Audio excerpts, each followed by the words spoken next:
Mohan Babu university వద్ద భారీగా పోలీసుల మోహరింపు కారణం ఇదే.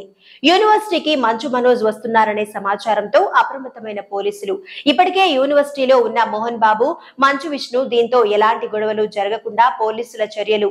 తిరుపతిలోని మోహన్ బాబు యూనివర్సిటీ వద్ద భారీగా పోలీసులు మోహరించారు. యూనివర్సిటీకి మంచు మనోజ్ వస్తున్నారనే సమాచారంతో పోలీసులు అప్రమత్తమయ్యారు. ఇప్పటికే యూనివర్సిటీలో మోహన్ బాబు, మంచు విష్ణు ఉన్నారు. దీంతో ఎలాంటి గొడవలు జరగకుండా పోలీసులు యూనివర్సిటీ గేటు వద్ద వేచి ఉన్నారు.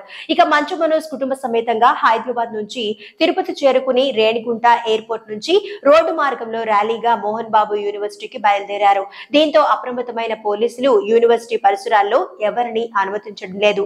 గేట్లను కూడా మూసివేయడంతో యూనివర్సిటీ వద్ద ఉద్రిక్త పరిస్థితులు నెలకొన్నాయి. అసలేం జరుగుతుందా అని అభిమానులు చర్చించుకుంటున్నారు. కాగా ఇటీవల మంచు ఫ్యామిలీ గొడవలు తారాస్థాయికి చేరిన విషయం తెలిసిందే.